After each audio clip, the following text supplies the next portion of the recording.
Actually ಈ ನಮ್ಮ especially ನಮ್ಮ ಕರ್ನಾಟಕದಲ್ಲಿ ಒಂದು ಬಿಗ್ ಫ್ಯಾನ್ ಬೇಸ್ ಅಂದ್ರೆ ಅದು ಡಿ ಬಾಸ್ ಅಂತಾನೆ ಹೇಳ್ಬೋದು.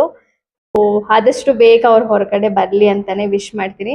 ಬಟ್ ಎಕ್ಸ್ಪೆಷಲಿ ಪರ್ಸನಲ್ ಆಗಿ ನನಗೆ ಏನ್ ಅನ್ಸದಂದ್ರೆ ಆ ಹೇಳ್ಬೇಕು ಹೇಳ್ಬಾರ್ದು ಗೊತ್ತಿಲ್ಲ.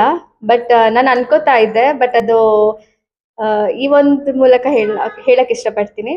ಲೈಕ್ ಈ ಒಂದು ಜನರೇಷನ್ಸ್ ಅಲ್ಲಿ ಏನೇನೋ ಕೆಟ್ಟ ಕೆಲಸಗಳಾಗ್ಲಿ, ಏನೇನೋ ಒಂದು ಇವಾಗ ಎಕ್ಸಾಂಪಲ್ ತಗೊಳ್ಳೋದಾದ್ರೆ ಅಂತ ಧರ್ಮಸ್ಥಳದಲ್ಲೇ ಸೌಜನ್ಯ ಕೇಸಲ್ಲಿ ಅತ್ಯಾಚಾರ ಮಾಡಿದ್ದು, ಲೈಕ್ ಸಾಕ್ಷಿ ಪ್ರಕಾರ ಇದೆ ಅಂತ ಅಂದ್ರೂ ರಾಜಕಾರಣಿಗಳಾಗ್ಲಿ ಇವನ್ ಸಾಕ್ಷಿ ಇದ್ರೂ ಸಮೇತ ಅವ್ರನ್ನ ಯಾವುದೇ ರೀತಿ ಆಕ್ಷನ್ ತಗೊಂತಿಲ್ಲ. ಸೊ ಇಲ್ಲಿ ಬೇಕಂತ ಯಾವ್ದಕ್ಕೋಸ್ಕರ ಅವರು ತಪ್ಪು ಮಾಡಿದ್ದಾರೆ ಸೊ ಅಂತ ಗೊತ್ತಿದ್ರು ಸಮೇತ ಇವ್ರನ್ನ ಆಕ್ಷನ್ಸ್ ತಗೋತಿದಾರಲ್ಲ. ಸೊ ಇನ್ನು ಏನೇನೋ ನಡೀತಿದೆ ಈ ಒಂದು ಇದ್ರಲ್ಲಿ.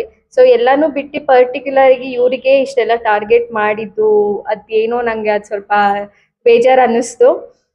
ಸೊ ಇಟ್ಸ್ ಓಕೆ, ಕಾನೂನು ಅಂದ್ಮೇಲೆ ಅದು ಇರತ್ತೆ. ಸೊ ಆದಷ್ಟು ಬೇಗ ಅವ್ರು ಹೊರಗಡೆ ಬರ್ಲಿ ಅಂತ ಹೇಳಿ ವಿಶ್ ಮಾಡ್ತೀನಿ.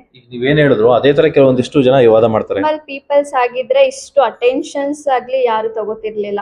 ಇಂಥ ಒಂದು ಫುಲ್ ದೊಡ್ಡ ಮಟ್ಟಕ್ಕೆ ವೈರಲ್ ಆಗ್ಲಿ ಈ ತರ ಒಂದು ಮಾಡ್ತಿರ್ಲಿಲ್ಲ. ಸೊ ಮೇನ್ ಆಗಿ ಇವರಿಗೊಂದು ಫ್ಯಾನ್ ಬೇಸಸ್ ಆಗ್ಲಿ, ಕರ್ನಾಟಕ ಜನತೆ ಅವ್ರನ್ನ ಅಷ್ಟು ಅಭಿಮಾನದಿಂದ ಇಷ್ಟಪಡೋದಾಗ್ಲಿ.